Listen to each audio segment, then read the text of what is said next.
Forms and Fields in the building. My God, what's good? And I salute the new Knicks. Let's get it. Shout out to the new Knicks. The new Knicks, salute my guy. The new Knicks, the organic podcast.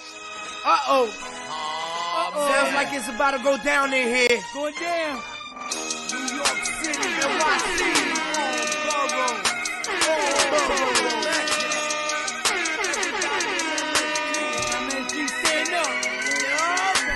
Brooklyn, Staten in the Bronx.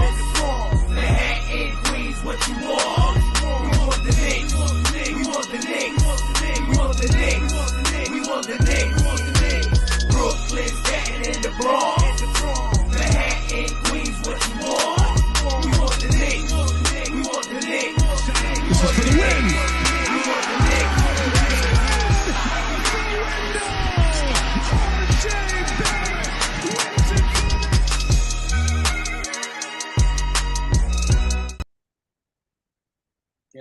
Que lo que, what's good, my family? Brooklyn, Staten, and the Bronx. Manhattan, Queens, what you want? We want the Knicks. We want the Knicks. And speaking of Knicks, we got the new Knicks in the building. My brother, talk to him.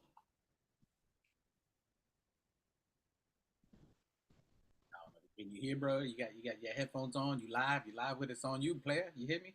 I don't know if the signal working right now. We might have to jump in a second here. But salute Knicks Nation. We appreciate you guys joining us here. Can you hear? You Knicks is on you. Can you hear that? All right, we're getting technical difficulties here. Salute everybody. Appreciate you guys joining us on the chat. We're looking for the Wi-Fi. the G's here. But we appreciate you guys joining. Today we talking about the Knicks the draft last night. So what do you guys think about the draft? We had the 2023 draft. Let's talk a little bit about it. We had no draft picks, as we knew coming into this that we had no draft picks coming out. We had nothing going in. Everybody was feeding, and we was looking at what are we gonna do? What is Leon gonna do? Is he gonna try to pay his way to get up? Are we gonna pay? Yo. My bad. I'm having technical difficulties over here. You live? Why? Can you hear me? Yeah, I can hear you. All right, well, go ahead and introduce. We're talking about what we want the Knicks. So now we got the new Knicks in the building. Talk to them before we can move on. What we talking about? Talk to them. Yo, hold up. I got my bad. I had the YouTube playing in my ear. Can you hear me now? I hear you now. Talk to Knicks Nation. Yo, what's going on, people? Welcome home to the TOF show. My bad for the technical difficulties. Yeah, I mean, I know it's off season, but it's always on time with the Knicks. Yeah, I mean, we live 365 all day and all night. That's right. We want the Knicks. Got the new Knicks with me today. So now we're talking about a little bit, just an intro, but we're talking about last night's draft. Went by 9, yeah. So the draft picks, we had no draft picks last night. So we had nobody that we were gonna realistically be drafted, knowing that we didn't have any draft picks. As we were saying, our fan base was looking at will Leon trade maybe picks we have, maybe buy into the draft, maybe pick some players, and we did none of that. The only one that we really thought we were gonna probably go for, I thought at least, if there was gonna make a move, which it was talking about noise with Obadiah Toppin, which is our guy. We want him forever as a Knick, but we know there's been rumblings about that, which we'll talk about that. There was speculations that if we trade Obi, that we'll get picks for some kind of trade in the draft. That didn't come to fruition. So, this is gonna be horrible. New York Knicks, we love that Obi Toppin is still a New York Knick. We didn't trade for any picks or any assets on there, but Leon Rose made a move. Yo, my bad. If you good with it? Yeah. My bad. I'm just trying to get my AirPods connected. Right, having a little problem. Jump in when you're ready. It's all good. So we talking about now we're talking. So Leon Rose made a move last night. So the move made last night. When we're looking at anything that we're doing, from acquiring to getting talent, you got to look at the last 3 years. The last couple of videos we made, we talk about what we've done in 3 years. How did Leon Rose in the front office move? Did they make any crazy moves?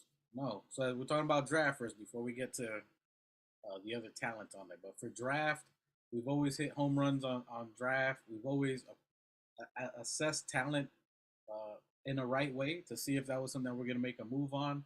I'm more than sure they already looked at all the talent in this class, if we wanted to make a move for anybody in this class, and how high up if we're going to do that.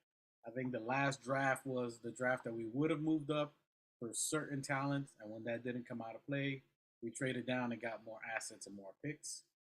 We obviously didn't see anyone that we wanted to make a move on because, as we know, Thibodeau is not going to play rookies. You ain't gonna play them. They're not gonna get no burn time. This isn't a try by fire team where you're just gonna come and get a couple of minutes and see if you can get into joining. So with that being said, we got two talents at the end of the draft on there. So which we got Jacob Toppin. Obadiah Toppin's brother. What do you think about that move, New Knicks? What do you think about getting Jacob Toppin? What do you think about that move? Well, I think the front office is really, really strategic. I'm one of them fans that haven't really been paying. I haven't really been on top of what's been going on. But for me, it looks like what Leon Rose is doing is putting a family culture together in New York. We could see it when he bring in Hart for Brunson. You know, uh, the draft thought Toppin was gone with the topic of that him and Tiff had a little debate. You know what I mean? It's like very, very strategic, and then Toppin's brother. Maybe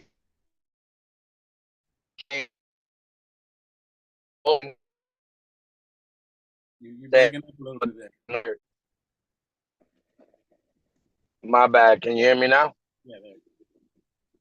All right. So you think it's Can you hear a me? family move to keep him? You think it was like a family move? Do you think he's doing that to keep Obi happy, or you think that was? All right, you see that connection? Yeah, I think. I mean, can you hear me? Yeah, I get you now. Yeah, his brother. He's very similar to Obi Toppin. I think he's 6'9". Yep. They're very similar in their style of play. So I think bringing in Obi Toppin, I don't think it's like the time when we bring in J.R. Smith Jr.'s brother. Hopefully they did this strategically so we could help keep Toppin because he was Leon Rose pick from the draft. He is a New York product, and I think it was strategical. Yeah, I can agree with that. I mean, not only was it strategical, I mean, there's all the rumors going out there about Obi being upset, not getting enough playing time after the playoff game against the Heat, the fourth game. He wanted more burn time. When Julius was injured, he felt like he could have been more productive and more helpful to the team, and that's always been something that's been in question out here with the Knicks. Well, I think Knicks Nation, we've already known that his talent is too much to be, for the most part, a bench player. He has starter potential, and there's teams that he could start for, which we all have known that. That's always hurt our heart because we want to keep him here forever. Knicks Nation, we always want to keep our players, if we could, forever. We give everybody $100 million and keep everybody here, but the reality is we can't. He's playing behind he's playing behind Randall, All-Star Randall, All-NBA Randall, which is kind of tough. If it was just a regular power forward, you can mix those minutes in a little bit better. Which, however, even with that, us looking, I don't think there was a offer that Leon Rose wanted to take. I think of course, they were trying to take advantage of our players, of our talent, of the Knicks Nation. So he didn't bite on just any cheesy move, as people thought we were going to get the 26th pick or the 23rd pick for Indiana or Portland for Obi. So I don't see how you turn an 8th pick to a 26th pick and then be happy with that in a sense. So I think again, just like how they did with Randall, I think they bet on Obi, bet on this year him elevating his status. I think they have a talk with Thibodeau and give him some more minutes. I think 20 to 17 a game is realistic, especially with Randall coming off that injury, which I think the beginning of the season we'll probably see heavy Obi, a lot of minutes for Obi because Randall coming off that injury, that's not. First of all, Randall's not in health right now. He missed his whole summer just healing. So he's not going to be in game shape. It's going to take him a while to get in shape, get back to all NBA, all star NBA Randall. So I think from the first half of the season all the way to December, we could be seeing either Obi getting 30 to 40 minutes, Obi getting, almost enough time to get basically what Randall was getting, and give his brother a little bit of burn in the G League. That's going to be kind of interesting to see. What up, Keith Watkins? Salute. Appreciate you in the chat. We know we got some info for you, and we know you're going to give us some insight on today. So salute to everybody in the chat. Salute to the chat. Salute to the chat. All right. Hey, Keith, what do you think about last night's draft and getting, we're talking about Obadiah Toppin's brother, Jacob, and what we think about how he contributes, or what do you think it means by Leon getting Jacob in here? Which I think is kind of interesting. So I think it was a good pickup. Someone that basically goes undrafted, so you could give him $500,000. It's not a major commitment, not a lot of money. Let him develop in the G League. Basically, what we would have been doing with Obi, but Obi's talent was too good. We could pass up on that. So I think it's an interesting move. I think it does keep the Toppin family happy. It does give us basically a project of what exactly Obi is, and in a couple of years, when Randall's ready to pass that torch, that's someone similar to Obi with that skill set. We'd be able to eventually pass the torch, which we want for Obi, but Obi's just a little bit older at 25. It's time for him to get that paper. I think we're going to see a lot of heavy Obi early in the season, build the trade value up, and then around trade deadline, we should have something where we can trade him out. Facts. It says good pickup. Maybe helps keep Obi happy for a minute and allows Ted to figure a way to I agree with you. That's what we're talking about. It does keep Obi happy for a little bit, but I think it's going to be big that Randall is still injured. He's off the walking boot. He's healing, but I don't think you rush that. What do you think about Randall in the boot? Do you think that's something that Obi gets time? New Knicks. What do you think about that? Well, I think, of course, I want to thank Randall for thugging it out and manning up and playing injured. Wish him a speedy recovery. With that being said, I think you're absolutely right with Obi starting off the year getting heavy minutes, in order to give Randall time to recuperate.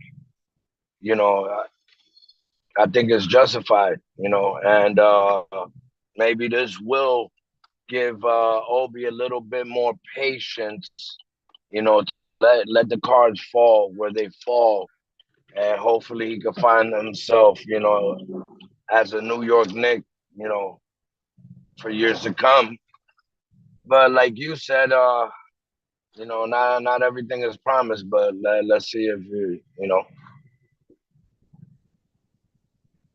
let's see if he'll stand pat and see how this unfolds.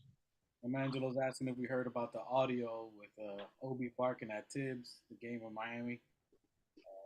Yeah, I mean, I've seen a lot of podcasts talking about it and blowing up the situation. This did happen a few months, like a month back.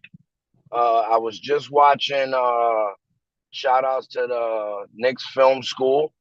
They were in contact with the person that released this information the day of or after that it happened, and they kept it under wraps until the facts came out. And I mean, this is Sebastian. And this is something that happened. My bad. I said, can you hear me now? Yeah, you good. Can you hear me? Salute, dope ass vegan. Salute, BX baby. Yeah, we hear you. Oh, Go ahead. Lord. Tell me this. Yeah, go ahead. I hear you. Yeah, like I said, okay. Yeah, like I said, this basketball sport and the fine passion is that there's a thing that happens regularly. I never played professional sports in any shape, form, or fashion, besides wrestling. As All right, he fell out, so we'll come back. We're having a little technical difficulties. We get him back.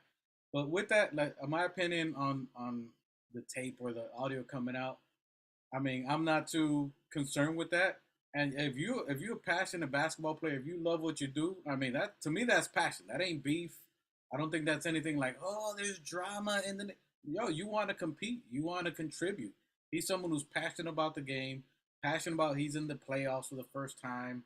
I'm not sure if he was in the playoffs the last time, but yeah, he was. But he wants to compete. He wants to see. He sees that we got something going against the Heat. He feels he can add value. And he's talking to the coach like, yo, give me time, especially since Randall got hurt. There's an opportunity for him to contribute more.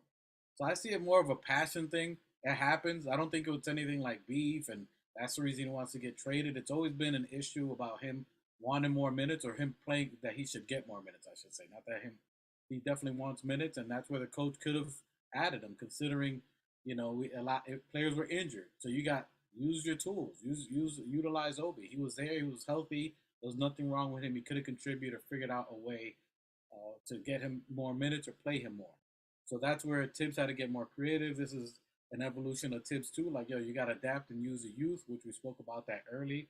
So I don't really see this as anything that's something that to be. It was basically blown out of proportion. I think Fred Katz was doing it as Cap in a sense. Like, I think he was capping. I think it happens all the time. People beef. It's a game. You know what I mean? So I don't think it was anything that you want to, I don't think it was anything big. So I definitely don't think it was anything big. I think getting Obi in there was something that, we want to build his value up. We want to build to where we can get him more assets. I think Obi's time now. I think he's going to play a lot of minutes in the first half. Again, as we're talking about Randall being, he just came off the cast. He's waiting for the doctor. He's waiting for the doctor right now to, prove him to see if he's gonna go, be able to play. So that's what we're looking at now. So I don't think it's a big deal. I think he's gonna get heavy burn time. Hey, salute Drake. What up? What up? What up? Now that the Knicks are CA fan mafia, talk about Cat PG-13 and Ingram. We're gonna talk about that. So to Keith, your question, do I think it's real? I think it was real, but it was. If you look at it, it's just audio, right? And Fred Katz drops the audio. He had that in his pocket for who knows how long. He had that saved to get a little bit of clickbait later on. So he knew that it was gonna be something for that he'd be able to use later on. So the fact that he's yeah, we hear you. Yo, can you hear me? Yeah, I hear you good. So I'll get back in with you now to keep testing it out. Yeah, it's still breaking up a little bit, though. But anyway, so that's what I think. I think it was capped by Fred Katz. Bro, I can't hear nothing right. All right, if you can get in, get in. If you can't, come back. So I think it was cap on there. And Keith, you talking about? We're gonna get to we're gonna get to that in a second for the strikeout. So other than that, we're talking about the draft first, and I'm gonna get into all that right now. So with Obi, I think Obi plays heavy minutes between now and December because it's going to take Randall some time to get in shape. He's going to have to get back to his NBA All-Star, All-NBA. That's going to take a while for him. Remember, he's missing his whole summer. So all these 3 months, which normally he'd be getting back to work, he'd be grinding. And if you look at that Playoff P podcast, he was talking about he's doing things different now that he wasn't able to do before, where he's watching film, where he's actually sitting down and watching things that he does, things that he could do better, and things that he can, improve on. Yo, my bad. Can you hear me now? I hear you good now. So do you think Randall, he in the podcast playout and podcast, he was talking about that he's doing things that he wasn't able to do before because he always goes right into the gym and works out and plays. He said he's looking at how he plays. Do you think he finds something that he's changing in himself in his game? Do you think he sees what we see sometimes when he messes up? We gotta come back. We gotta come back to my brother. He's having. So, what do you guys think in the chat? Do you think Randall, since he's watching film, do you think he sees some of the things that he can improve in, some of the things he can get better at, and do you think you think he corrects that? Hello. Can you guys hear me? Yeah, I hear you. You can hear me? Yeah, bro, my bad. Between the AirPod, this monster truck I'm driving in, Right, the no Wi-Fi. Come back at me with the question. What's the question? Sorry about that. My apologies. It's all good. We're talking about Randall now. So since OB's probably going to be playing heavy minutes, Randall was talking in the Podcast P playoff, Paul George podcast, talking about that he's looking at film now, looking at things that he can do better. Podcast P was talking Paul George. I'm going to call him podcast. The playoff, Paul George was telling them that he would look at his game, see what he does good, see what he does bad, and that's how he improves, looking at his own game and looking stuff that he does good. So do you think that's something that while he's sitting there, he's evaluating some of the things that he's done bad, and that you think he gets better at that this year by looking at film? Because he said he knows. Well, if we go back to that podcast, Julius did say a lot. He said, through his years in the NBA, he was always like full steam ahead, just working on things that he thought he was missing, not going to tape and reviewing. So with him saying that he's now opening his mental state on watching film, not only his own film, but watching film of other great players and how they utilize their skills and seeing what the weaknesses and strengths are. I think he's ready for a mental elevation. Like, Randall always elevated his game every year or every other year, but with him opening up about trying to tap into the mental aspect of the game, which is, when he was looking at it, he was saying it, how easy and how he has to go back to the basics of things, because that's basically, when you're looking at film, you can see how easy you could turn up and what your mistakes are. So him, diving into the film is a mental elevation aspect on his game, which you will see Randall, elevate to a new level this year, and yeah, you can see him elevating. He's still got, every player can improve, even at Randall being in the game 8 years. Yeah, I agree with that. And this, I mean, if you think about it, the whole years that he's been here, there's going to be a different look for him too, which I think would help him. This is the first time he's going to be missing the first half of the season, I think, in almost any season other than when he broke his leg. So the fact that for the beginning of the season, not being in shape, him taking some time to get back into his playoff self, he's going to be able to look. He's going to be doing what Tibbs always tells everybody from the bench: learn from the bench. He's going to be seeing what Obi can do, running from the floor, looking at his teammates from another perspective, see what they can contribute, see where his players are going to be doing good, where Obi's running on a break, where Obi's catching. So I think it's going to give our team a different look early, where they can get confidence in the younger players. I think Grimes will start doing well. I think it's going to be kind of interesting that him being injured early, before he gets situated the right way. So it's going to take him a little time for him to get better. So I see Obi blossoming, building his value, and then at that time, his value is going to be way up. And then we either do some kind of sign and trade for him at that point if he still wants to leave. There's a team that wants him to be a starter, which there should be teams. That's going to be interesting. But I think getting his brother was an interesting move, basically a stash player. Basically, we're hoping for Obi, let him develop over the next 3 years, while Randall Brunson and whoever else get into the ropes, and then he'd be the future. Yeah, if going back to that to that podcast with Randall. When Randall first came into the game, Paul George's status was of a killer. You can remember the days that Indiana was battling with Cleveland and Paul George was going in on LeBron. You know, he was fearless.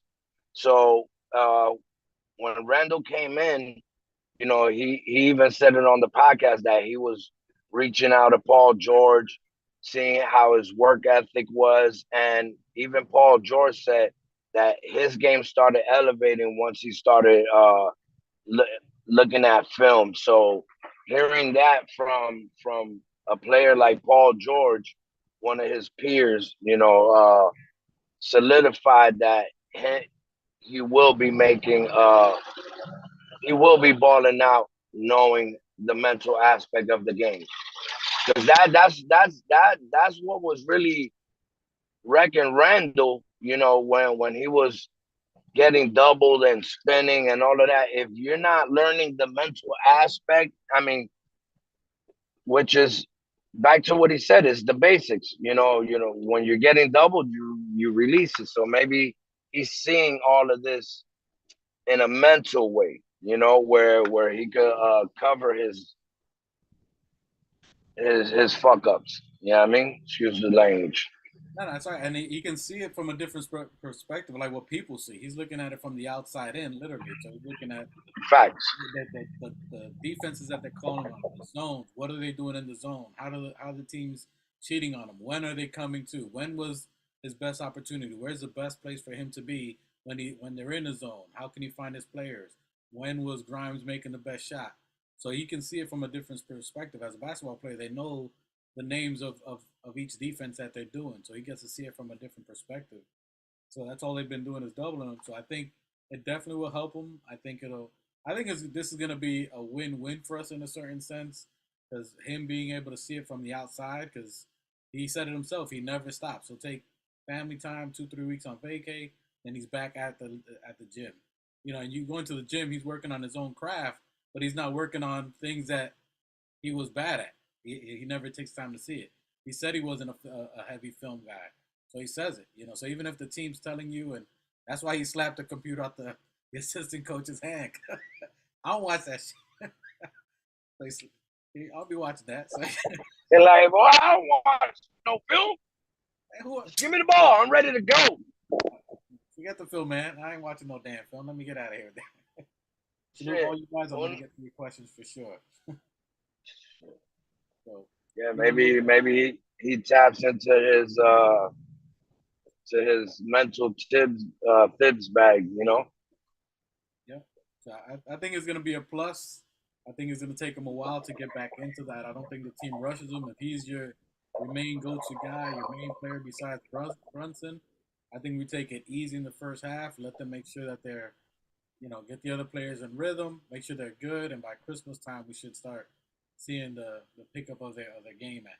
Right around that time, I think that's when Randall should be coming back, easing into the game, light on minutes.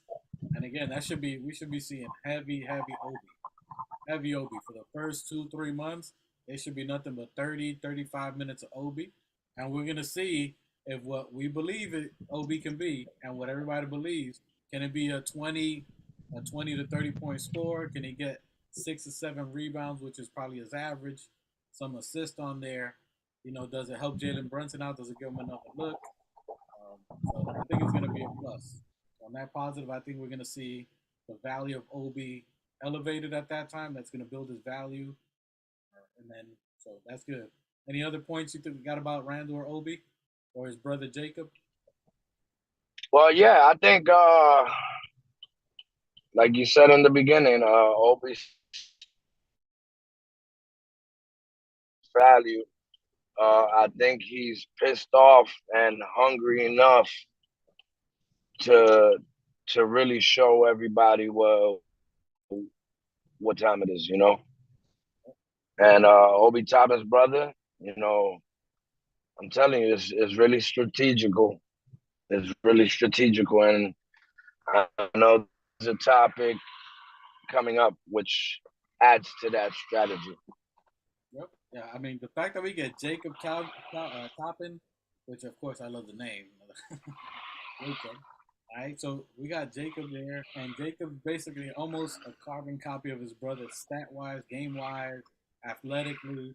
So he gets to see his brother at least for a year, at least for a couple of months, see his work ethic. They both from New York. They get to hang out together. He gets to train with his brother. They get to train together, motivate each other. He can see what his brother works at. He can see how the stuff. He can introduce him to how New York is before he goes off to his other career, which we hopefully he stays. But realistically, his age, he got to get his bag and go somewhere else and get that money. But I think that's something that helps. We stash the player. He's going to grow into it at that position. Now let's talk about the other pick, Jalen Martin. Jalen Martin was a pickup, and both of these were undrafted. So you talk about smart Leon Rose. You get him without wasting any draft picks, without really, you can control as far as the money. You put them on two-way contracts, so they can be G League stash players, so they don't take up any space in the team. So you can keep them in the G League. That you can still get other people in the waiver wire as throughout the year as it comes apart, and you can still add them to your roster. Keep the other two in the G League, developing, growing, still part of the team, but they're just smart. Now, a lot of people don't know about this Jalen Martin, but this kid came out. He came out of Florida High. He's a 6'6" guard. The kid he's a big kid. He's about 18 years old. He's super young. He came out of high school here in Florida, Florida. All right, so he came out of here, and you know who his coach was? Guess who his coach was? You know? Any of y'all know in the chat? I know it. I know it wasn't me. His coach was Bro, don't tell me Charlie tips. Ward. Charlie Ward was his coach. Nice. So Charlie Ward was his coach in Florida High. Charlie Ward obviously schooled him to the game, taught him, and he was learning. He said, which he won a championship out there. He won in high school. He was fighting for it out there. He did 1 year. Then he went to G League Ignite. He was making about 100 G's. Shout out to the young cat trying to get that bread. I can't hate on you. Did 1 year. Came out undrafted. So we got a 6'6" guard. And by the way, if you look at any highlights, this kid is dope. He's dope defensively. He's a good catch and shoot.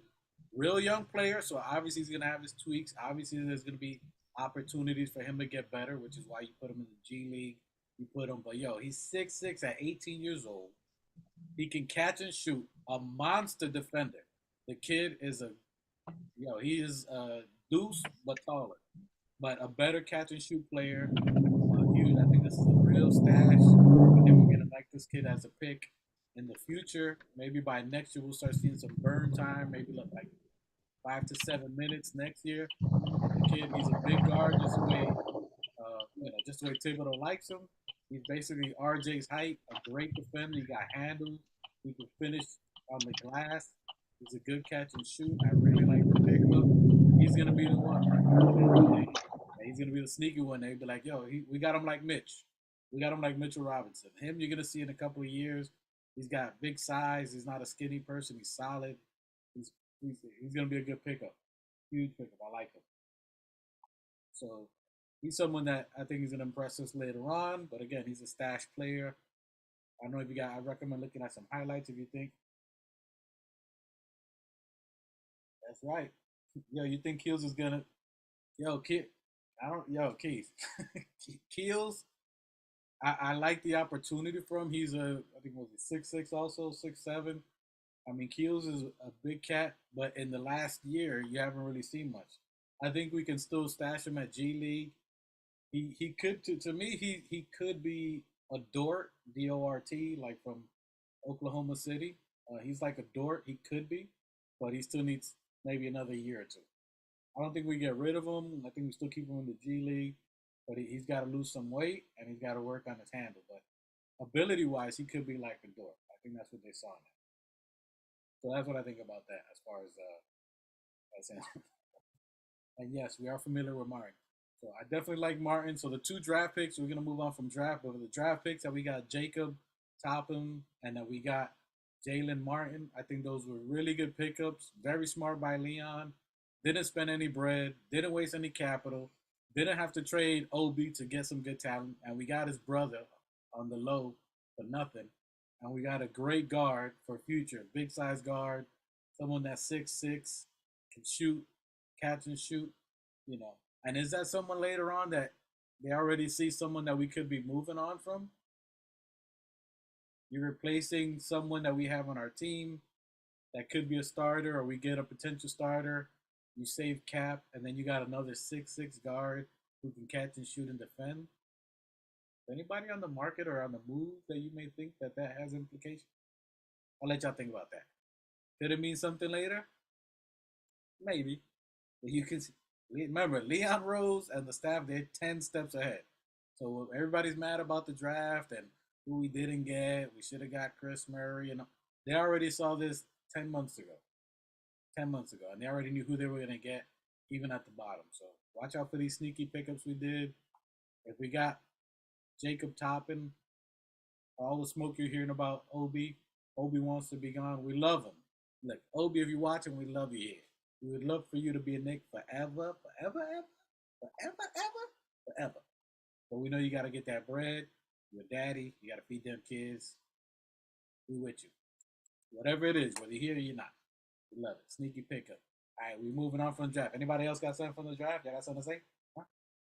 All right, nobody. So we're moving out. So as you've seen in the thumbnail of this video, the question comes out. Did we strike out on getting a superstar or a star? Tell me in the chat what y'all think.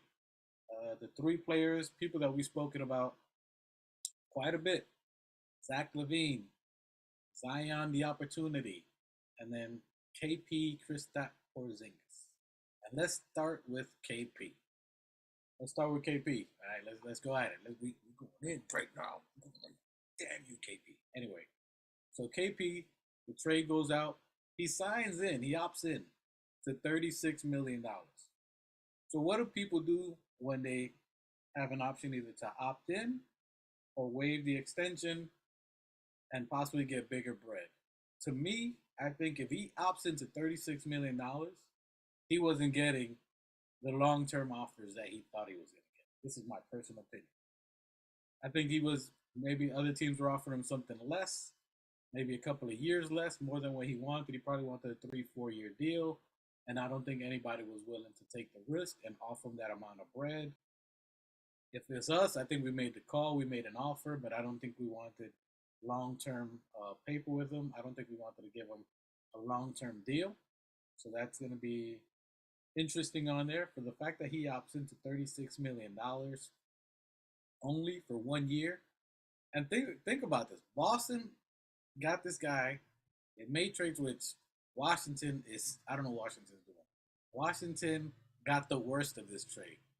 They got a second rounders or something. I don't even know what they got. They got a bag of chips and some second rounders. And how is it that Boston gets Porzingis and 2 first-round picks? I don't get that. But anyway, Boston gets Porzingis on a 1-year rental. Think about this. 1-year rental. Boston has him for 1 year for $36 million. They get 2 first-round picks. Why would you do it for 1 year? And then this upcoming year, who they're gonna have to pay? Brown, and you're gonna have to pay Brown $200 and close to $90 million, a $300 million contract. So in my mind, and by the way, they watch this program. Brad Stevens, the Boston Celtics, they watching us. Because what did they do? Who else? You know who else they got? Yo, can you hear me, Phil? Okay, you're muted. I can hear you. Take it off. Yeah, I can hear you. We're talking about Porzingis to Boston. So Porzingis went there for 1 year for $36 million, which is crazy because most people waive that because they want to get a longer extension, a longer contract, 4 years, 3 years, huge amount of money.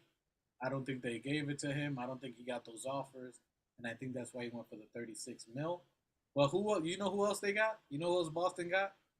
Who else? They got Alec Burks. So they was watching. They heard the program. They heard our secret formula. They heard the sauce. They got Alec Burks. Wow. I don't know either. I don't know why they want to help him. I don't know. Okay.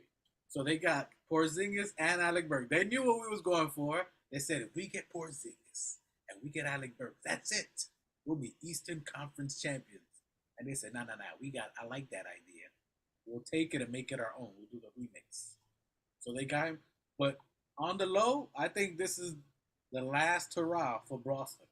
People don't see it, but I see it that they said either we win it now or we're going to disband the band. We're going to rebuild it a different way. So they got Porzingis for 1 year. They got Brown on his final year. And then next year they're going to make decisions. Did we win a chip with this team? Do we keep this person? Do we trade Brown for that $290 million? And that is what I think is happening with Boston. Either they go all in and win, and this is something that they keep, or they break up the band. This might be the last year of the Jackson 5. Michael Jackson might go solo. Tatum might be solo, and they'll rebuild with Tatum and trade Brown and get some assets. I don't think they want to pay $300 million to Brown. They can't afford that. So next year they can't afford everybody that they have on the roster now. So what you see for Boston, don't get too happy. Listen, they have to win it this year. They should be number one the whole year into the playoffs. They should be in the top seed expected. They should be. And if they're not, down goes Frazier. It's a wrap for them. What do you think about that, Phil? What do you think about that new Knicks? Them getting Alec Burks and Porzingis. Well, I mean, I'm not that crazy hurt about not getting KP or Burks. It was a move that we could have visited, and I don't know. I guess we'll see what KP could do over there to save Boston. But like I said, I wasn't upset with us standing pat, and going along with. I'm one of those fans that I haven't really been paying attention because no matter what we think of or what we could come up with, I've seen this replay last year. Everybody's pissed off at the draft. Then when the office make the moves that they making, everybody's happy and fine with the moves they making. So I'm going to just fall back and let the front office do what they do. When it comes to picking up players, because they know what's gonna work and what's not gonna work. And I'm pretty sure if they lost Porzingis and Burks, it was because either they wanted too much and it's something that we wasn't gonna be comfortable in, picking up. So it's on to the next. Yeah, I agree with you. So that's all selling some people in the chat. Michael Drake in the chat. So with KP, I think, and people are asking, did Leon make the move? Did he make it? I think he made all the calls. I think he made the calls, but he always has his price in mind. He's not going to overprice. He's not going to overpay. Just like you go to car dealerships right now, there's a $70,000 Ford Bronco. They trying to sell that to you for $120. He's like, nah, B, I got 65 cash. You give me the Bronco and you sell it, or that's it. And they balking at 120. I think he went there with a price. I think he told them, maybe 3 years, whatever. I think the teams that were reaching out to KP didn't want to give him those long contracts. Because whenever you opt out of your extension, it's only because you want a bigger contract for more period of time. You want more job security to a certain extent. So I think this year him opting in, I think he just did that just so he can go with a contender, and he chose Boston with the opt-in, so that way he can compete for a championship, show that he's still an incremental piece, that he can help a championship team, and that he's worth the money. So no one's going to leave that $35 million on the table. They even offering you that. So he took the $35 million, bet on himself, and see if he can help Boston, and maybe Boston gets rid of Brown and signs KP to a long-term extension. Who knows? I think he just bet on himself. Or, again, that makes him an unrestricted free agent next year. So we figured that was probably the best move for him instead of the other teams that were offering, for him to go. But I think Leon did made the call. Well, who knows? To be honest, man, I think Dolan was still tight about it. I don't know. I think Dolan still had some feelings of maybe how KP left him high and dry, how KP left the organization in that struggle. Now, it could have been Dolan. Dolan probably just said, you know what? I ain't doing it. I'm not going to give him that money. I'm not going to make a move. I think somehow Dolan had some input on that. I think he felt a little slighted and said, I don't want to give him long-term paper.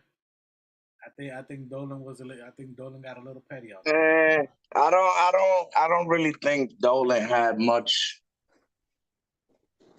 I don't really think that Dolan would intervene if Leon Rose. For me, I think it was just the ticket was too high. We was gonna lose too much and trying to gain KP, and with what's cooking in the kitchen between Obi and all the rest of the pieces of the puzzle, I just don't think Dolan would interfere. If Leon Rose said, "Look, that's a good move," I think Dolan will sign off on it because that's why he got Leon Rose. I just think it was too many pieces that was wanted for the players. Yeah, I could definitely see that. If it were Phil Jackson that was still here, I would definitely side with you. I know Phil Jackson wanted to get rid of him for Booker. That didn't happen. When he saw the diva side of KP. But it is what it is, man. I'm with that front of the jersey. You know what I mean? What's on front of your shirt? You see that? Boom, chest out. You're so fucking yeah, man. I'm just waiting to see what the other pieces of the puzzle. The 2 draft picks that we got, we're gonna have to drop 2 of the players from the G League, which is the 2 that we picked up last year. So it's gonna be a little swapping here and there, and we're just huh. Talking about the guard, the last 2 that we picked up at the last minute. Yeah, Kyle, I think, or the guard. Yeah, he's good though. That guard is pretty dope. But he's yeah, not gonna be better than Martin. I'll tell you that much. He ain't 6'6" with. Anyway, we'll see that in the G League. We'll see what they got. So I agree with you, and it could have been that they were like, "Yo, Porzingas, we definitely want you here in New York. We want you back, but we can't lose this asset. Why don't you go ahead and opt in, do whatever they got to do, and next year when you're a free agent, we'll give you that paper. So that way we don't lose players." They could have been like, "Yo, we want you here, but they want too much for you." I'd say opt in, get your 36 mil. Next year we give you the 4-year deal. No players lost, no assets, and you come and help us win. Try to get a chip if you want with Boston for 1 year. After that, we got you. Which I definitely think. Yeah, it's the same thing with Donovan. We're not gonna rush into. We're not gonna rush into putting the car in reverse, trying to drive forward. Whatever's gonna make us move forward and traject us to get into the ECF is what I think is on everybody in the front office's mind. If it don't make dollars, then it don't make sense. I agree with that. So I think KP, was it a strike? Possibly. I think it was more of a foul ball than a strike. We struck out, but hitting a foul ball, we went out swinging. It just didn't stay in play. I think it was more. Yeah. I think next year we have a conversation again, unless they win it, and he's like, forget about it, I want to stay here, but that's down. All right, so that's 1 down. Let's talk about what the chat want to talk about here too. Zach LaVine. Now, out of all the people we looking at, Zach LaVine, we like KP. He was a good fit. And these 2 players, it's a little salty, a little salt in our wound with a little bit of lime juice, a little salty on it, you know what I mean? Only because they were the right fit for our team. They fit the team right. KP would have fit very well. Zach LaVine, I think, is still an ideal star that would fit, although the contract's a little pricey here and there. And it's funny because he talked good about Fibs and all that. But ironically, the only reason that he's not even making a move here, that we're not making a move for him, is because it's gang banging by agents, agent gang banging. CAA versus Clutch Sports. That's the wrong set. They doing the hand signals and Clutch Sports. CAA. That's crazy. So the only reason we ain't getting because the two gang rivals, the two gang leaders, we got Tupac and Biggie ain't getting along. That's crazy. So it ain't got nothing to do with Zach LaVine. It's because the agent said he used to be with CAA Sports. I made a mistake thinking that he was with CAA, but he ended up signing with Paul at Clutch Sports. So they don't get along. He was like, "Nah, I'm not gonna be able to do it." He hit us with that positive K. I'm not gonna be able to do it. Can you do it? Not gonna be able to do it. So crazy. I don't know. It's still in the works. I doubt it. I think he made. You can't say he ain't take the swing. He definitely took the swing. He definitely made an attempt. They've been talking back and forth. This is going on almost close to a year and a half to 2 years. So if they don't make a move, they're gonna have to do something. But because you got Lonzo Ball, that's not gonna be back the entire year, the whole year. So you're gonna pay $30 million to DeRozan. You're paying another 30+ mil to Levine to be in mediocrity. I don't know. So that's their bit. What do you think about Levine striking out and not getting Levine? You on mute. You on mute. My bad. I really wasn't with that move, so I don't know. I'm not too big on Levine. Yeah, he is a star. Could he fit? Yeah, he can, but with the injuries, the yeah, it's basically what you said. The agents are going at it. It's a little war behind the curtains. You got CAA versus Clutch. uh, CAA has been rooted in the NBA for many, many years before Clutch came into existence. But with the backing of LeBron, Clutch has made their moves in big fashion, especially when you have one of the head horsemen that's the face of the league. It can help the trajectory of your company. But yeah, I think there's a little war going on. And There's a war going Leon's been at the helm of that, which was handed down to his son. So I think, it's gonna be what it is, But Levine not coming to the Knicks, I see it as a positive. You know, like a lot of the past moves when Kyrie and KD were available, Zion, everybody was really, imminent on wanting the Knicks to jump on that, but God does what he does, for a reason. And thank goodness we didn't get none of the three. So I'm going to stand pat on not getting Levine and being happy with whatever results come from it. I, I never seen Levine as a New York Knicks player. I don't know. Out of anybody, I thought he would fit our mold from what we need, from his talent. And the only reason we're talking about these three people, like we said last time, is Leon was brought here to get a star, to get some talent.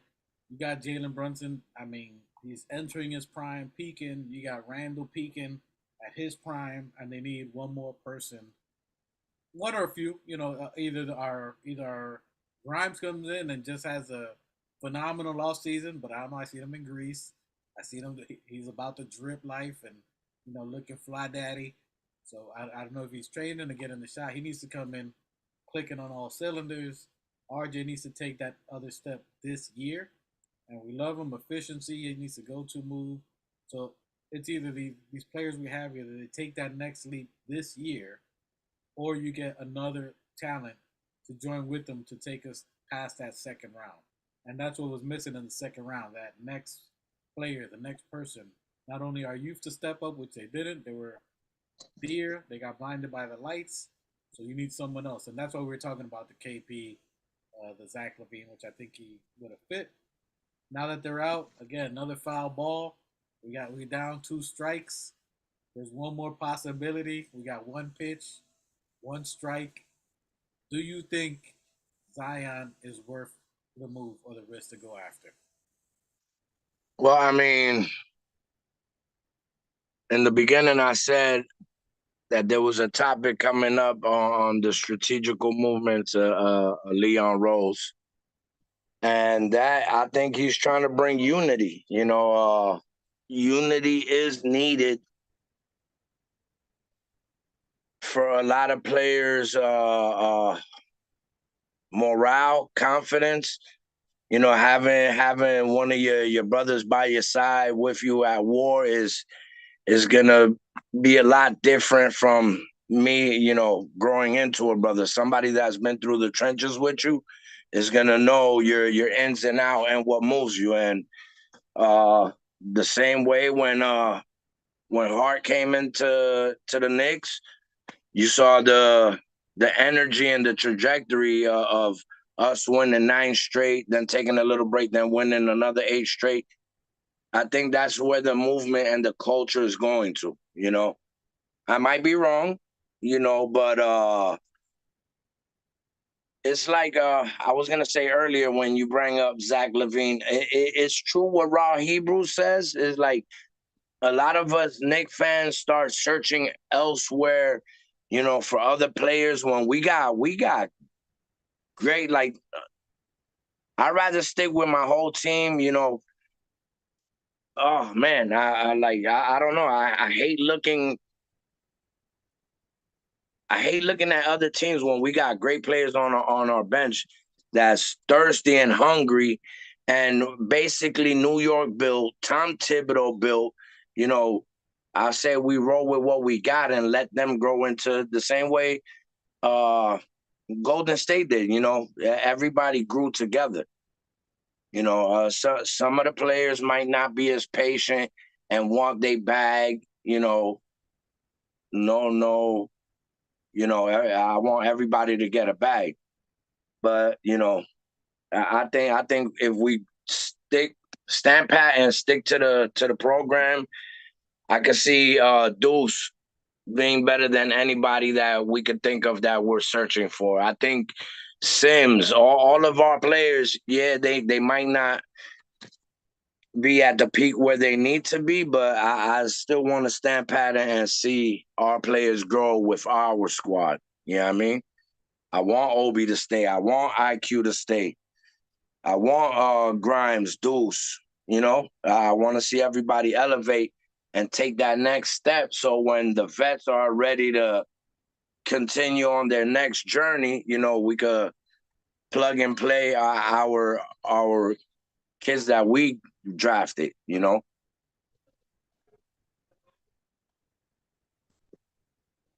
I don't hear you. I think you're on mute.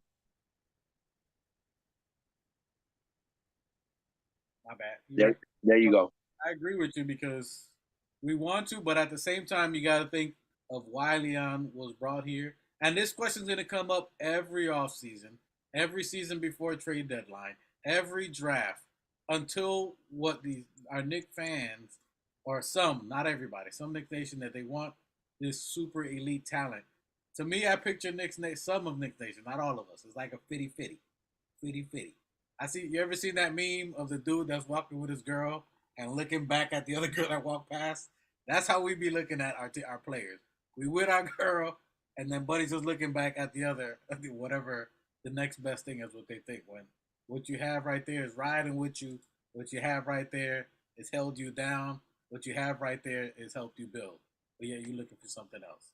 I think for these 3, it's just an opportunity. I think we could get KP for money next year, so that's still an opportunity. Zach, the stupid agent thing, I mean, that's agent. I mean, do you want the best for your player or do you don't? That's what it comes down to.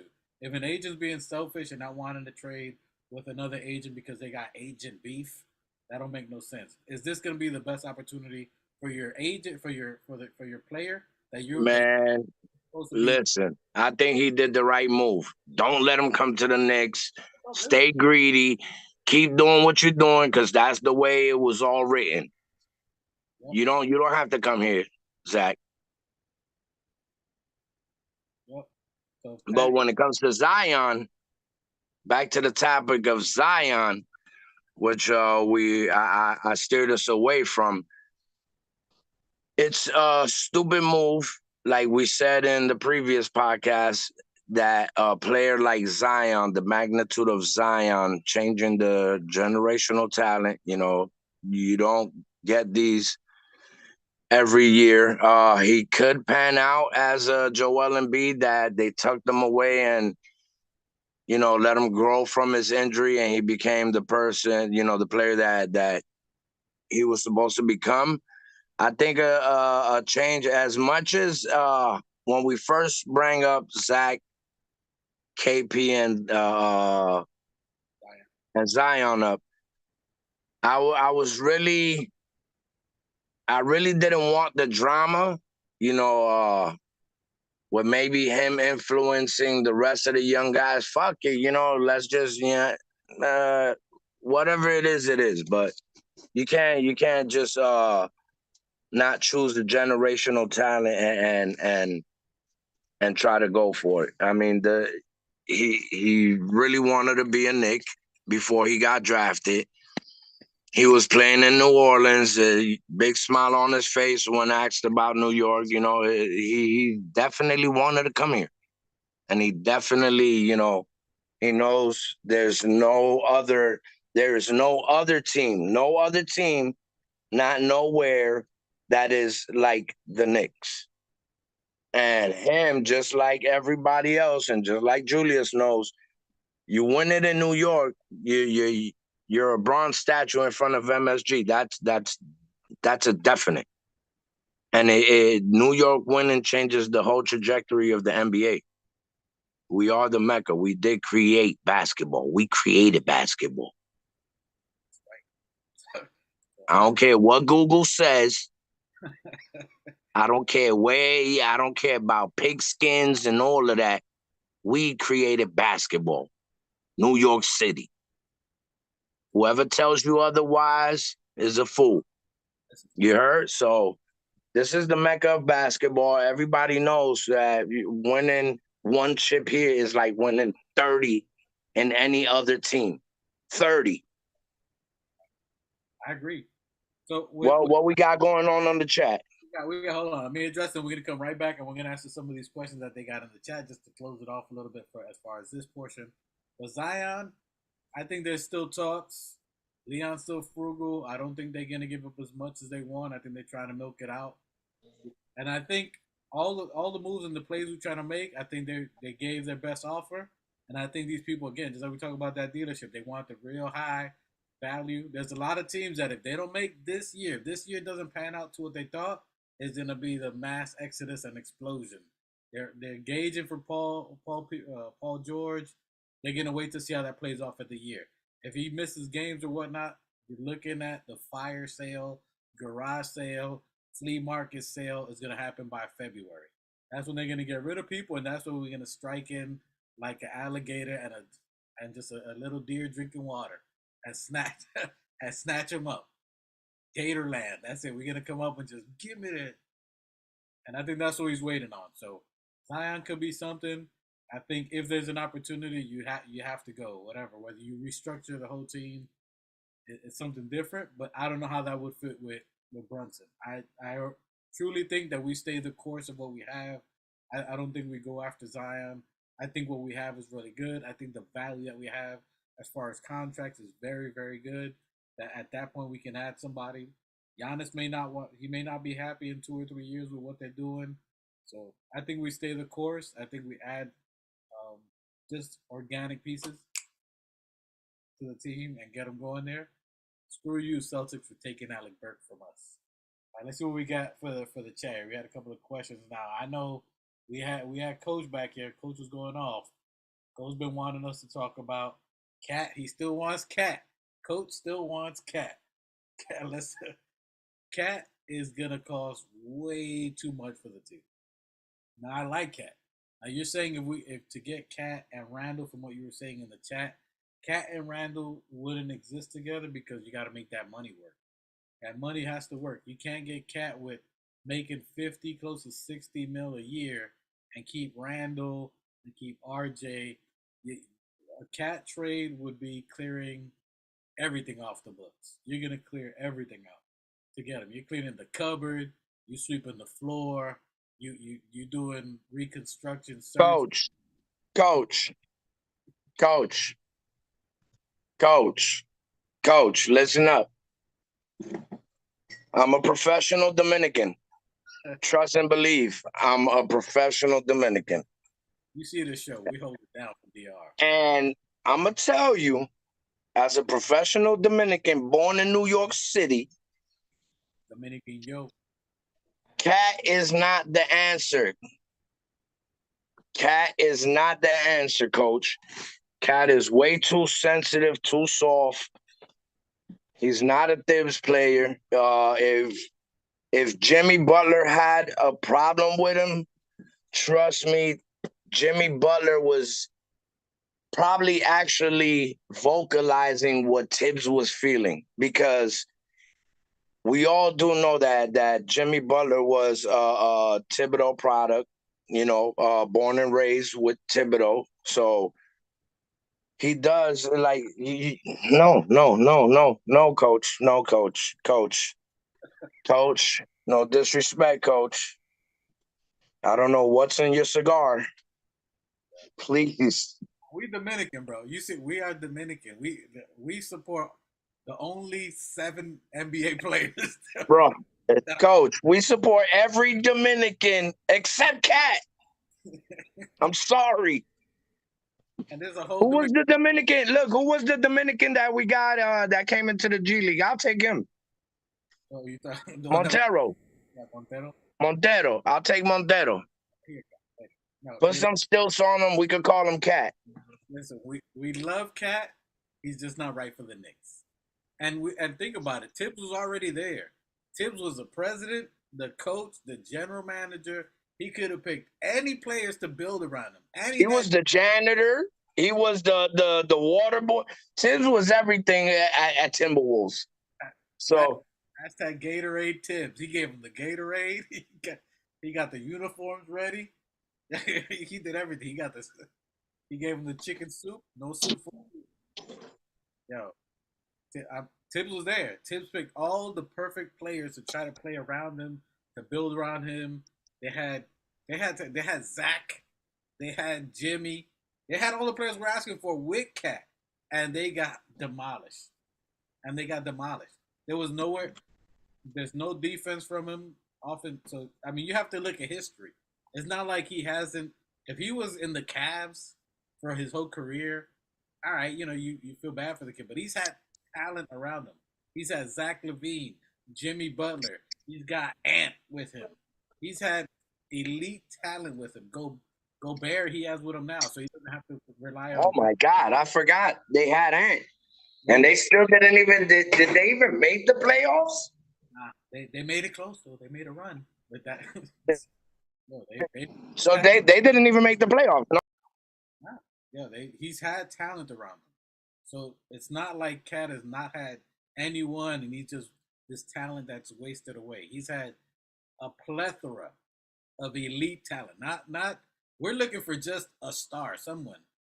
Yeah, and I get it, Zach LaVine maybe wasn't at his Bulls, but he was completely healthy.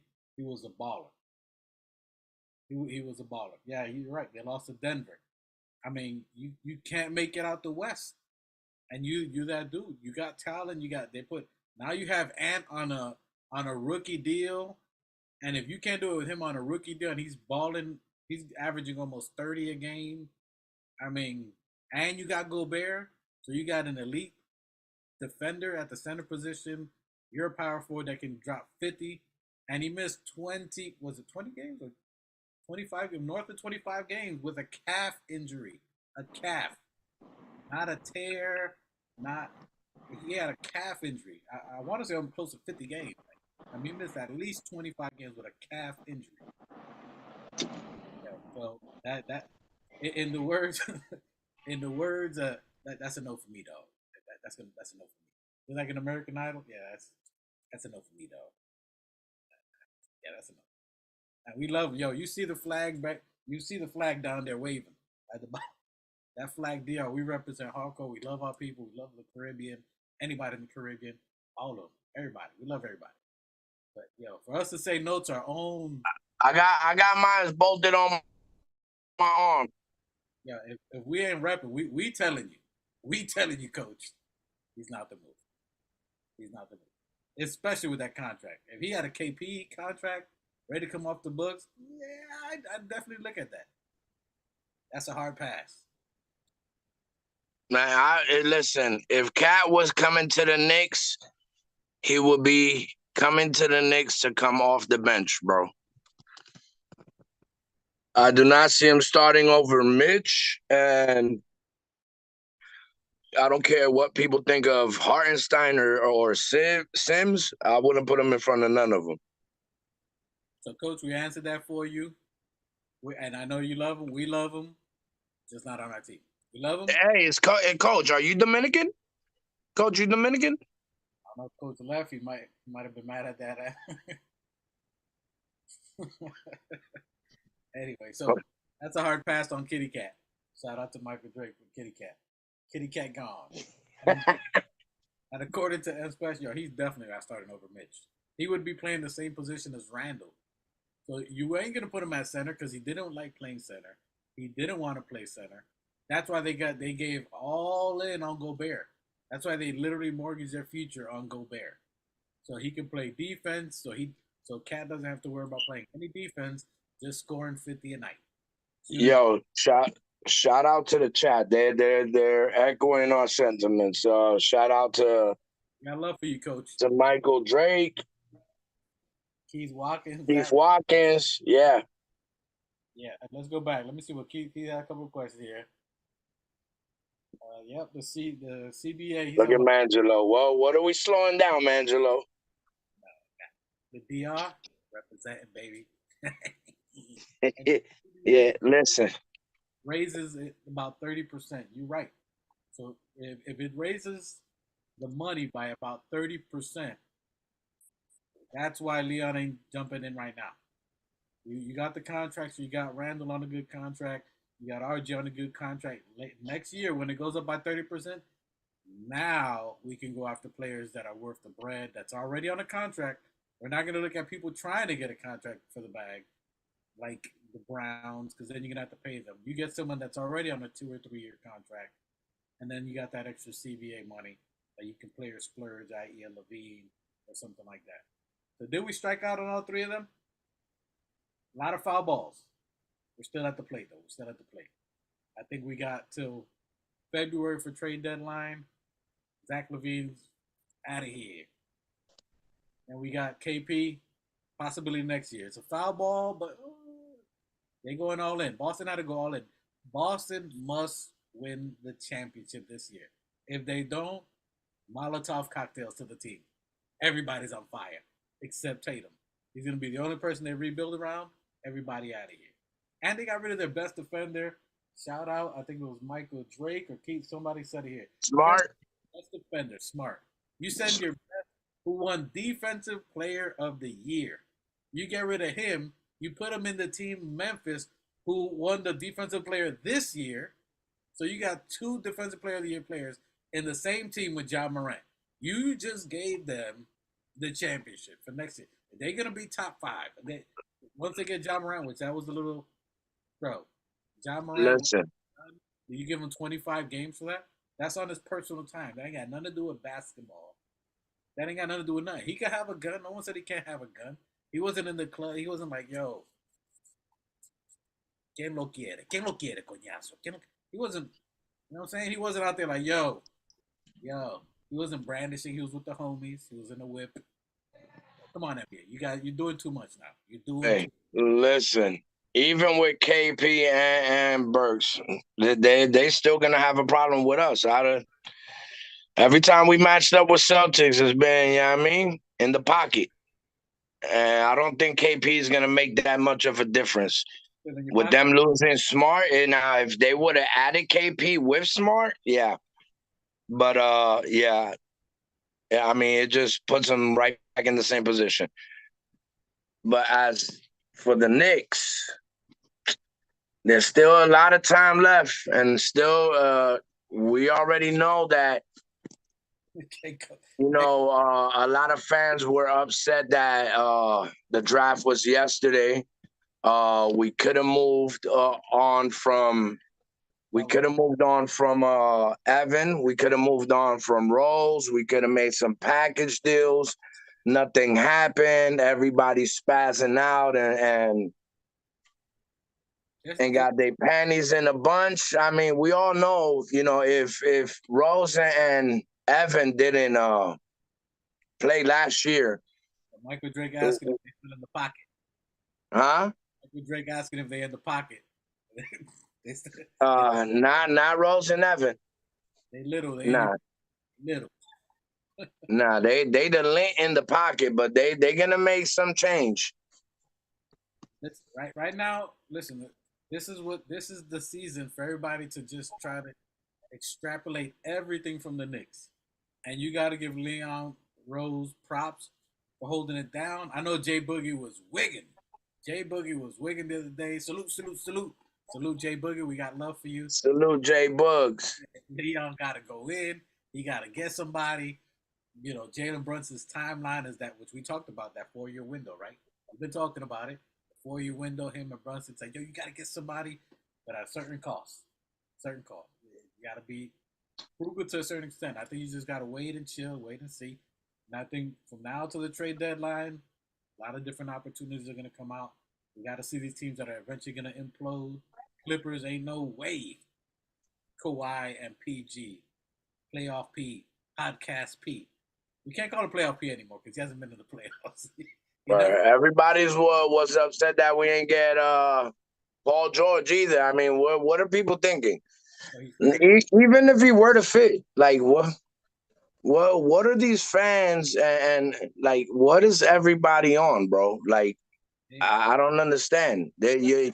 You're mad at Leon Rose for not trying to go after Paul George. Yeah, they made a call, and that's all it was gonna be. It was just a call, just to, you know. There's nowhere Paul George could fit on this team at his age. I don't care. Now, if we're talking about Indiana, Paul George, before the injury, yeah, everybody will throw it back. Yeah. I hear you guys. You got a Paul George available. Is that right? Yeah, we got him available. Yeah, how much you asking for? We're looking for 37 picks and 12 young players. Yeah, go fuck yourself. Yeah, it's a call. He made the call. He reached out to him. That's it. They said, hell nah. You on what? Nah, bro. I'm not gonna be able to. Hey, listen, Randall tried, you know, jumping on the podcast, you know, whispered in his ears, yo, we could use you, or, you know, you my dog since day one. I gave him all my advice from you, but yo, it's not gonna work. Yeah, and Paul George ain't coming off the bench. I agree with you. Good things are gonna happen. I think you're right as far as July 1st. Again, July 1st is when actual free agency starts. I'm talking about the moves prior to this, because this is when people were trying to take picks from us. They were like, oh, if you want this number 2 pick, or if you want Chris Murray, you gotta go all in. You know what I mean? And look, we like Paul George. Could he be a contributor? Absolutely. But you're thinking about what you give up for him. What that you're like. We get him for 2 years, which he could be good.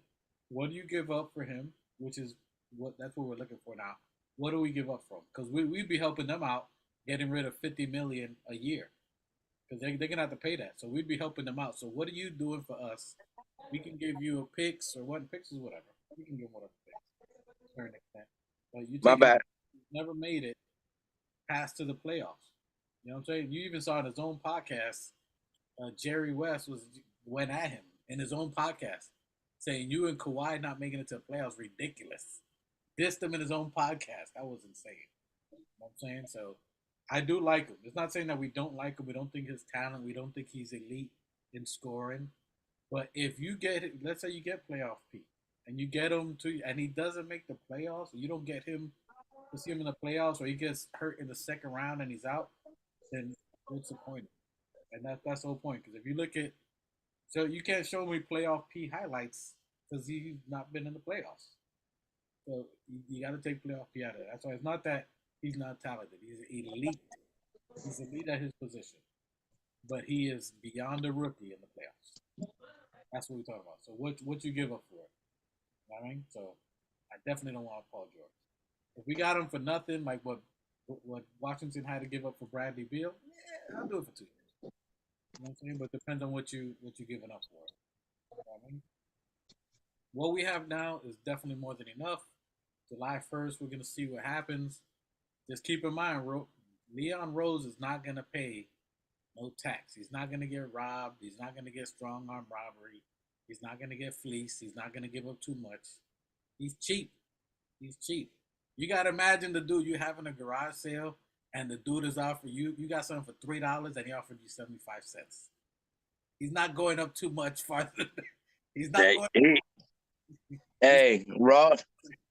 Leon Rose reminds me of Tio Hector when we used to call him El Chibo. And he walking on those elbows, bro. He's not giving up nothing. Oh, cheapo. Not nothing. That's what you got to think about. So July 1st, we're gonna see. It's gonna be interesting. If we go for players, I think Raw hit it. He spoke about it earlier. You know, the Kings, if they don't resign Barnes, that could be something we're looking at. Something like that, like a Barnes, small forward, experience. There's going to be a lot of players that are going to be waived or not re-signed, and we're going to get them basically like the value that we did for our draft. We're going to get people that are either waived, unsigned, not extended, or people forcing their way out of their teams. That's the only way. That's it. So if you look at that want to come to New York, because my bad for interrupting, but no matter what player is available, what their status is or was, bro, coming to New York, bro, is no disrespect, but it's like that wearing that submarine for a jersey, bro. That's just going down. That's just going down. If you throw on the blue and orange jersey, bro, it's the weight of that submarine, bro. It's just, if you ain't built for it, if your back ain't made of bedrock, you know what I mean? You got to be built for this. Ain't no yellow stripes down our jersey. Ain't no, even, look, I like the way Randall manned up on the podcast saying, yo, I thought I was ready for it. It's not what you think, bro. It's not what you think. You gotta hear that Frank Sinatra. If you can make it here, you can make it anywhere. Listen. One thing is we ride for you. The real Knicks Nation, we're gonna ride for you. You wearing the jersey, we riding for you. For the most part. Facts. But we try to get everybody else that's going ham on Randall. Yo, I think it's gonna be. I'm sloganing it. Rafters, Randall. He's gonna be in the rafters. That's my opinion. I think we hold on to him till he hits the rafters, till he's up there. That's my opinion. It's not that he's the greatest. He's the best for us. Unfortunately, he's the best for us. He's playing at an all-time level, and you just add pieces to it. We just hope. Look, he learned. Randall, he was the first Zion before Zion, you know, and on the matchup, you're not gonna find a player like Randall that's gonna play a solid 80-something games, even on a broken ankle, broken fingers, whatever it is. He's gonna ball out. He's gonna do what he does. And I can't wait to see the unveiling of the new Randall, which should be less turnovers, a lot more assists if he's really breaking down the mental aspect of knee-deep diving into these films. So let's hope that turns out. Well, what are you smiling about? I can see you in chat mode. Great. He's wilding. Yo, so and Michael Drake asked a question, which that's out there, the buzz in New York. So there's another player that everybody keeps bringing up. Another Who's player, that? DiVincenzo. Oh my! DiVincenzo. Why do they keep bringing out DiVincenzo? Because he played with Jalen Brunson. Because he played in Villanova. He was a Villanova Wildcat. Right, is it Wildcats? Villanova. He played Villanova nonetheless. He's a shooting guard, a very small three if you get him. If you get DiVincenzo, you're looking at about $12 million. Remember, we have to sign Hart. Whatever that money is, nobody knows yet. We haven't given the extension. So that's another reason why none of these moves were made, possibly. Because we got to sign him, agree to a deal with him, see what's left over. And July 1st, when we're going to make trades. So we're going to wait for July 1st to get rid of Evan, to get rid of Rose, and Obi could be dealt at that point in time. That way, the picks could be worth more at that time, rather than this year, because we had no picks this year to include in the trade. But now we can include the year after trade. So that's what's going to happen this year after we play Hart. Do you get another small guard? Where does David? Well, Coach, my bad. Coach is saying after IQ gets sent to Minnesota, we will probably need him. But Coach is trying to get rid of. Yo, Coach. Hey, Coach, listen. We not. Hopefully, we don't send IQ nowhere. That's one. Second of all, if we do send IQ, it's just like Hebrew said. I think it's time for Deuce to step up. I don't think DiVincenzo is playing better than Deuce. You ain't catch why he said Minnesota? Huh? You ain't catch why he said Minnesota? Because Cat. Well, he want Cat. Yeah. He want Cat. He want IQ. Who else? Okay, Coach. He's trying to Coach trying to trade IQ for Cat. Hold on. Just for shits and giggles, Coach, I need you to put in the chat. What does that trade look like? What do we give up for Cat? Because you obviously throw in IQ. You throw in Obi, Evan, Rose, RJ, and Randall. And 7 first. Show me what that pick looks like, my guy. I need to see that. So, so Michael Drake says he likes DiVincenzo. The reason he likes him is because Josh Hart trying to draft him. Okay, so I can see, the homie. 41% from the 3. Yeah, I mean, that's really good, but where is he going to play? So if you get DiVincenzo, you're going to pay Josh Hart anywhere 18 mil or under. Who do you get rid of? So in the chat, if you like DiVincenzo, Michael Drake, tell me who you get rid of and who does he play in front of. I know we're not. That's up to Coach. Coach is going to put the proposal for Cat just because he loves Cat. I need to see who goes and who stays with Cat. I need to see. Make that money work, Coach, though. You got to make the money work. So make that money work. Look at how much he's going to get this year, next year. See who you send out for that. I'm curious to see. But for DiVincenzo, he's a 6'4". I want to say he's like 6'4". Excellent shoot. He's a good defender. Too small. Huh?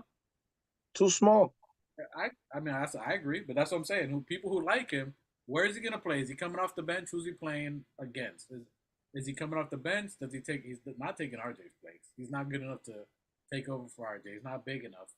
So does he play? Who does he play? Do you see IQ and him at the backcourt, and then Josh Hart, and then Hartenstein? No one's behind Deuce. Right now, technically Deuce is the third guard. I mean, unless you're putting DiVincenzo as 4th.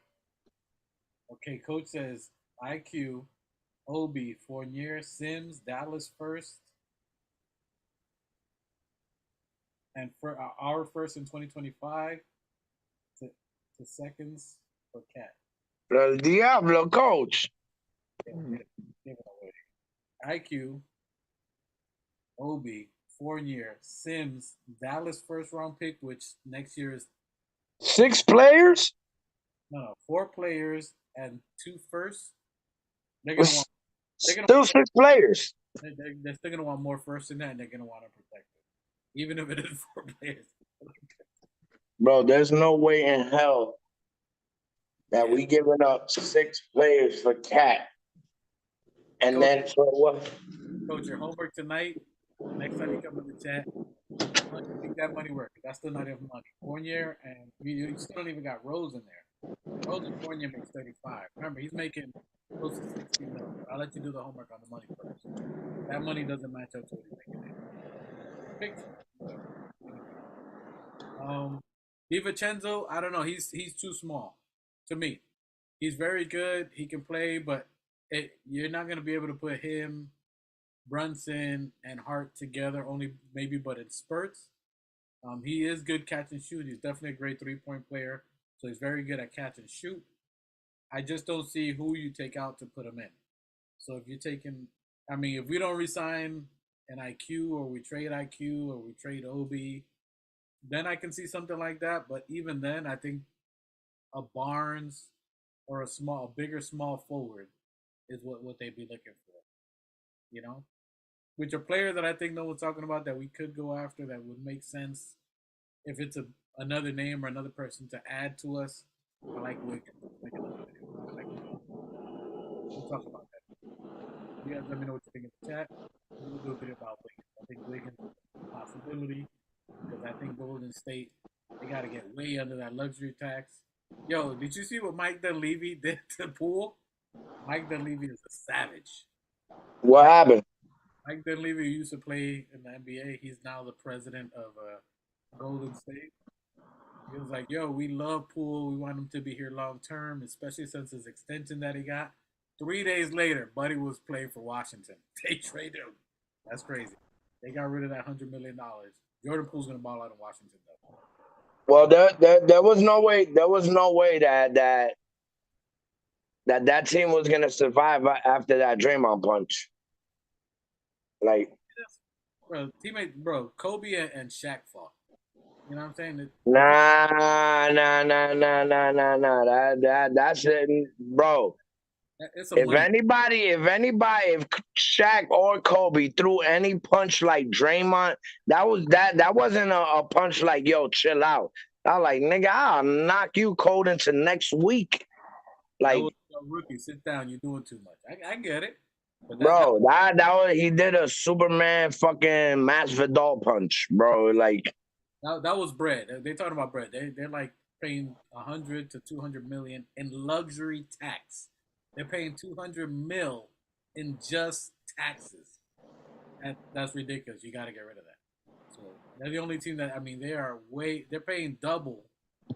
They're paying the exact amount they pay for the salary, 200 million. They're paying that same amount just on taxes. Well, I mean, they have to do that because Curry is on the decline. The whole squad is on the decline. They're like on the earth. I mean, they did make it to where they made it to, but you can see the strings falling apart. Wait a minute, you just said Curry is on the decline? I mean, he's not at the peak of his mountain, my dude. He's already slowly on his journey down. He got about like a good 4 or 5 years left. So you need to put a good core that's gonna ball out for the next 3, 4. You understand what I'm saying? So that's why they have to go into the luxury tax, because they got to do whatever they could do to muster up that chemistry to try to get them back into the fucking finals. Anyway, we'll talk about them anyway. They're over the bread. That's the only reason I bought them up, because I think they got rid of 100 million from Poole. They have another 100 million that they gave Wiggins. If they're not running it back with them, they can free up that 100 mil.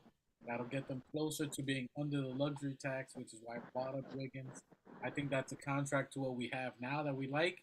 100 mil Julius, 100 mil RJ, 100 mil Wiggins. Cap goes up by 30% next year.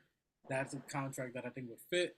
You got a small forward who can play, who's a champion, who's a good three-point shooter, who can help out the team, who's a good defender. Andrew Wiggins, I like if we could go after him. That would be the fourth person. Just kind of threw that out there. But nonetheless, to recap up what we're talking about here, the drafts, I don't think we struck out on that. The fact that we got 2 good talent without even wasting any picks. We get them with two-way contracts. Jacob Toppins and Jalen Williams. Correct me if I'm wrong. Jalen Williams. I'm high on Jalen Williams. Young cat, still raw. You know, still needs some playing out there, but watch out for him. He's a good defender, good catch and shoot 3-pointer, and can finish off the glass. I think after a year, almost 2 years, by next year, he's going to be really good. Big kid, 6'6". That's going to be something that we could look at. So I think we did good in the draft, considering we had no picks in the draft. I think we did good that we didn't get rid of Obi for nothing, I would say. Dropped him for nothing. July 1st is the next thing that we're looking at. Tell me what you guys think happens on July 1st. July 1st is when all the trades can go down, all the players can be moved. So July 1st is our next deadline. We're looking at about a little less than 2 weeks. And then we're going to be back at the madness again. Knicks fans pulling out their hair. But we did good nonetheless. I don't think we struck out for the most part. I think we made the attempts. I think we made the calls. I think we did good by staying prudent and not throwing a lot of money. Keep an eye on Boston. The fact that KP took 1 year is interesting. I think Boston is realizing that this is the last year they're going to make an attempt to either stay with this team.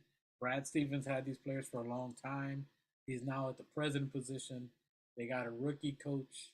And now you're giving they're giving them all that they need now. They still got Horford. They still got, is it Robinson, their other center? Whatever the other center is. And now you got KP. They get them all the tools they need to win this year. If you don't see it this year, watch out for Boston blowing it up next year. I agree. I don't believe in basketball gods, but I do believe that they just didn't want him. And that's okay. The point is that Leon is making attempts. He's making attempts, but the fact that he's not just giving these people whatever they want to get these players to get us to just mediocrity land. I don't think I said that right. I love that. Mediocrity. Anyway, the fact that we're just not going to keep dumping. We're not going to be the same old Knicks, because that's what everybody keeps saying. We're the same old Knicks. Are we the same old Knicks, Phil? We're the new Knicks. That was the old Knicks. We're the new Knicks. So, salute to everybody in the chat. New Knicks, you got anything to say before we close out? You're on mute. You're on mute. You're on mute. I forgot what I was gonna say, but yeah, shout out to the chat. Shout out to all the fam that was here watching us, showing us love and support. We greatly appreciate everyone in the chat. And just stand pat. July 1st is right around the corner. This is where we will see Fournier and Rose be moved. There's no need to hold on to them, and yeah, just be patient, bro. Don't get on that ledge. Right? There's a lot of people on the ledge trying to play king of the mountain, see who falls over. You know what I mean? And we could guess as much as we want. The office is still gonna do what the office does: is be diligent. I agree with that. So hey, I appreciate y'all for rocking out with us. Doing a little recap of what's been going on this past week. And we'll see you guys on Sunday, live at 5. Hopefully we got the rest of the squad with us. Yo, happy birthday to Alex. You know what I mean? Wingman. I want to shout out to Mike the Specialist for holding us down on the technical half.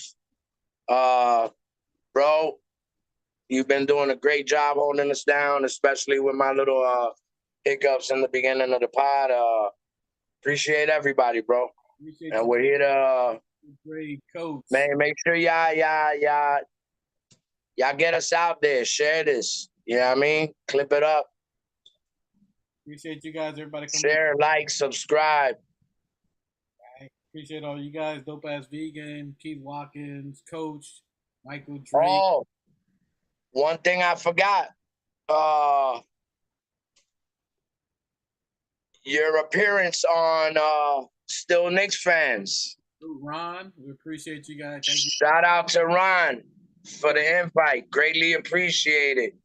Shout out to Nothing But Knicks fam. You know, showing their love and support for us. I like the show. You did good. You held us down. And for you guys that didn't see it, go check out Still Knicks Fan with Ron and John. Go check out that episode. Show them love and support the same way they've been showing us love and support. We greatly appreciate everybody. You know, everybody out there in the podcast world. You know, we keep our eyes everywhere. And we show love and support to everyone. So make sure you guys do the same. So we love hearing feedback from you guys. Love the chat. We appreciate you guys here. Comment, like, subscribe. And if you're just a quiet one that's just watching, ain't liking, but you in the chat. We know you're in the chat, but you ain't typing. Like you want to type, but you don't want to type. You're like, oh, should I say something? Say it. We ain't scared. Say something. Support the orange and blue. Support your team. Knick fandom. Good or bad. We know we get mad. You know, we still family. We fight a little bit, just like how we do in the channel here. We may not agree sometimes, but it is what it is. Love your team. Be organic. Feel me? We appreciate you guys. Thank you guys for checking this. We ain't nothing if it ain't with you. You guys are the ones. We appreciate y'all. Thank you for checking in, tuning in, share. Be like, yo, these dudes is crazy. You got to check them. And they chat with us all the time. They love the chat.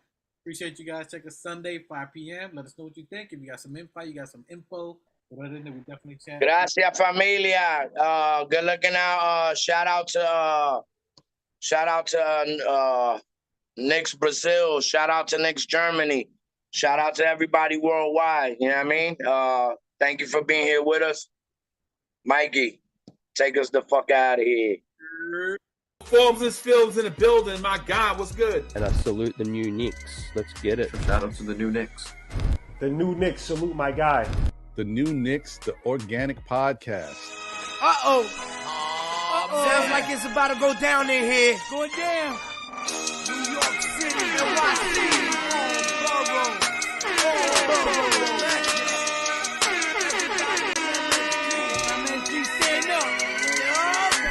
Brooklyn, Staten in the Bronx.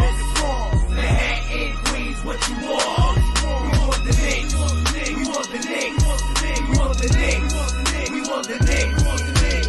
Brooklyn, Staten in the Bronx. Manhattan, Queens, what you want? We want the Knicks. We want the Knicks. We want the Knicks.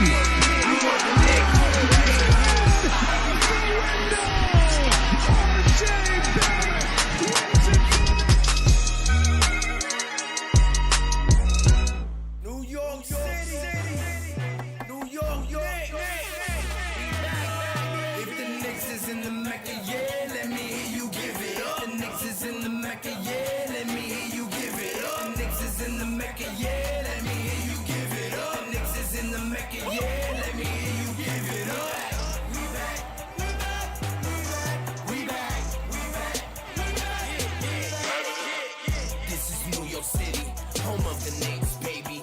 Yeah, we back on track. The Mecca's going crazy.